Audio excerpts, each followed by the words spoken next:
going to be a great show, but it's time to introduce our next two guests. I'm very, very excited. Two stars who have a few things in common. Not only do they perform for sell-out crowds up and down the country and headline iconic venues like the Royal Albert Hall, it just so happens they're neighbours who've partied together. Please welcome comedian Russell Howard and the lead singer of Texas, Sharleen Spitari.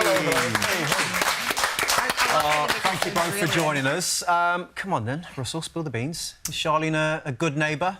She's all right. Like, can I have my ball back, Mr. Howard? Yeah. There's a lot of that. Do you know what I mean? No, she's great. Whenever I bump into you, because you're a rock star, you're never doing rock star things. Yeah, no, that's because I remember the first time we met each other and you were like, I never ever used to say hello to you because I thought you were terrifying.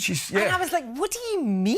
Yeah, but it's the last time I saw you, you were on your way to Ryman's.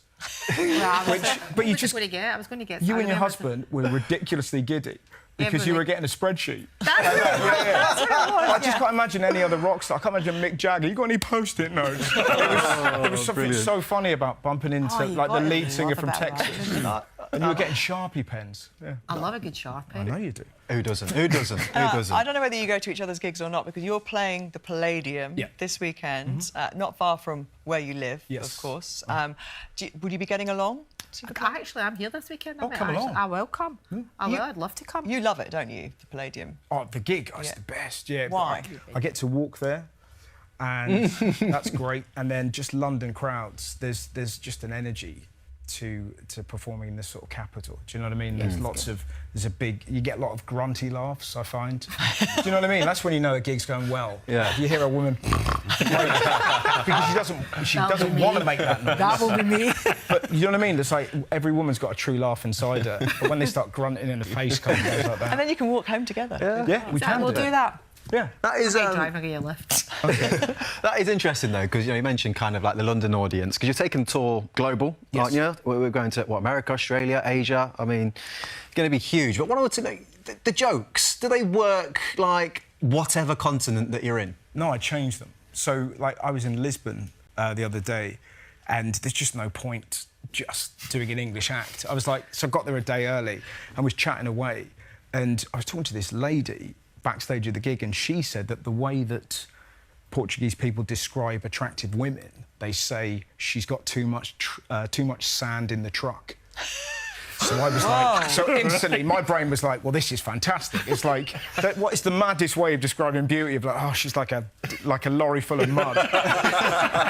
And then I was chatting to this in the gig, and this woman said, and if we see an attractive man, we say he's hot like bread. So straight away, I was like, so presumably if you're a lesbian, you're gluten intolerant. So we're kind of away. But then the point being, just because I had that chat with this Portuguese lady, it kind of made the gig unique rather than the show is about blah, blah, blah. You know, I like kind of changing up. And when you're travelling around, touring, do certain songs resonate in certain areas more than others? I mean, honestly, even if you're going back to the same area, it depends on the night, depends on the weather. You know, certain songs, you know, like Summer Sun, when you play, if you're doing an outdoor festival or something and it's absolutely pouring for the heavens, it's never the best scenario. But and saying that, we have played it a few times. Suddenly the sun has come out, but yeah, it's been good. Yes, meant to be. Russell, you know, you've been doing this for years now. I mean, since you were a teenager, you've been touring, really, and not touring, but yeah, I've been doing jokes to the crowd since I was a kid. Yeah. Is it important to you to kind of like, I suppose, attract a new generation? Or are you kind of happy that the ones that are stuck with you type thing? I'm interested to just... I think, like, YouTube and Twitter and Instagram, TikTok and all it just changes everything. So basically, I've been lucky to do a few specials down the years, and then they kind of get repackaged and they have their own little stand-up clips, have their own moment. I remember doing a gig in China and somebody recognised me from a bit that I'd done at a gig in Bristol. You know, how mad is the world? Someone in Shanghai had gone, that bit about Bristol. So it's just made the world so much smaller that you can just travel and do shows. So do social media platforms, and TikTok in particular, do they make it easier for young comedians these days to break through, or do you think it's harder for them? I don't know. The great thing about TikTok is you can make your thing and put it out. There's kind of an element of punk about it. You don't need any gatekeepers. Do you know what I mean? And with comedy, it's great because you can put your jokes out and then you can go and do shows. Whereas if you're a musician, you put your songs out, it goes on Spotify, and then they take all your money, and then you've got a tour, but it's so hard. Whereas being a comic, you can just wander on and chat. Well, thank you very much, Russell. And there's still a chance to see Russell on tour at the London Palladium and in Birmingham. Whilst Russell is heading out on the road, making us all laugh, Sharleen is ready to remind us why we all love a bit of Texas. Even when it cuts so deep, it's true, I still want you. Yeah, you can say what you want, but it won't change my mind. I feel the same about you, because I'm in your head. You're thinking of the way you should have held my You've been going for so long, back to 86, but still so fresh. I want to take you back to the early days. Yeah. And your second ever gig was to support Fleetwood Mac, which is a meteoric rise from the first.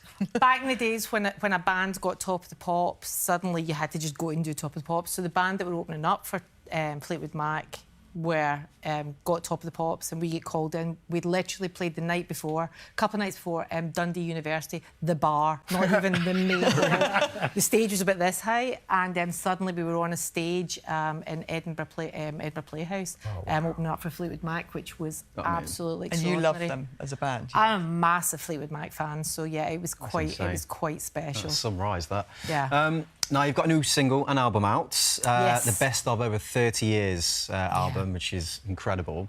So what's like your fondest song on there? I mean, even if you look over the last 30 years, which one springs to mind? I mean, there's different periods, because it's like, I Don't Want Lover was the beginning, so that started all off. But then there was the point when we released Say What You Want and all this sort of Summer Sun and Black Eyed Bunny. At that point, everything changed, because there's some people that can think that was the beginning of Texas, which was 97, when we released Say What You Want. And it was just like we went to a whole different sort of plane. So it was amazing, and those sort of songs have you know, great memories for me.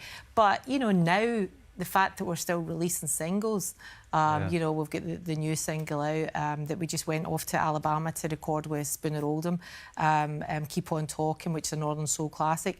The fact that that is literally like sitting at number 11 in the airplay charts just now is like insane, and it's not even out yet, so it's mad. Yeah, with the Northern, with Sally doing her Northern Soul dances. Brilliant. So it was you know, for us to actually go to Muscle Shoals and make this record was such a big deal for us. And you played Glastonbury. We did do Glastonbury this year. The last time you did that was 99. Did so it 99. were you at all kind of trepidatious about going out on stage and bringing your music to a new, younger audience, potentially? I'll be honest, you know, I thought, OK, we'll go on stage, it's a young audience. I thought we'll walk on stage and it'll literally be like, they'll be like, oh yeah, that's them, OK, I get it, and sing along a wee bit. I didn't expect the love that we got from the audience. It was just phenomenal. It was pretty special. It must give you so much energy, that experience. Yeah, I mean, I was buzzing for about 3 days. 3 weeks, probably. It's the only thing that carried me through the rest of the festivals. Oh, you know what, Sharleen? I know someone's had a slight little taste into your world and is a massive, massive fan. Have a little look at this. And when I get that feeling, I can no longer slide. I can no longer run, no. And when I get that feeling...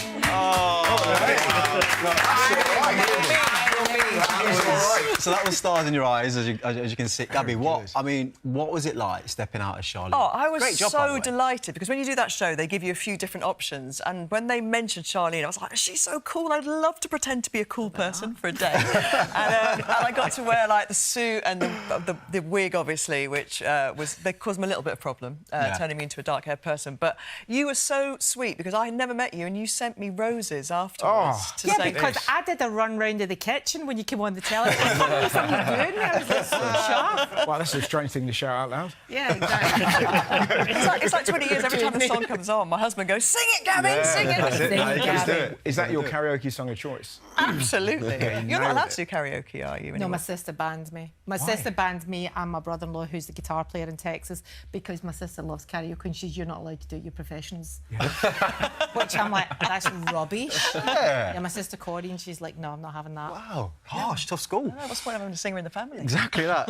Sharleen, I wanted to ask, you know, when you're like on stage in front of thousands of people, I don't know, sometimes I've been on the other side of this when you're audience and you think, they're looking at me, they're singing to me. Do you ever pick people out and kind of Yeah. think, you're not enjoying yourself as much as I'd like. I'm terrible. You're getting I it. will literally be like that. Why are you on your phone? I'm really bad. I said before, I am the person that's looking for the guy that's been dragged along by his wife to the gig that doesn't really want to be there. That's who I'm focusing on. I'm like going like, where are they? Because I'm just at that point determined to win you over, you know. I like it. Oh, it's brilliant. Honestly, Sharleen, it's been a pleasure. Thank you very much. And the Texas album, The Very Best Of, is out now. Loads of messages coming in. Bev says, I'm delighted to see Simon and Daryl on the show. They're great in The Woman in the Wall. I can't wait to see what happens on Sunday. Mo and Carmel say, Russell, your tour's brilliant. You made us giggle and laugh like no other. Love you to bits. Sweet. And Brian says, Texas performing at Radio 2 in the Park later this month. Would Sharleen ever consider a duet with Kylie? Would you? Who knows? Who knows what happened? We're going on tour. We're literally going on tour. Tickets are going on sale for cause next year. We're playing all the arenas, so you know you can like do that. Who knows? Maybe Kylie will turn up. Who knows? Thank you. Brilliant. Yeah. Thank you so much, guys. Fantastic to have you all here. Tomorrow, Alfie Bowe, Jamie Oliver, and Matt Allright will be here with all your Watchdog consumer issues. Have a good evening. Good night.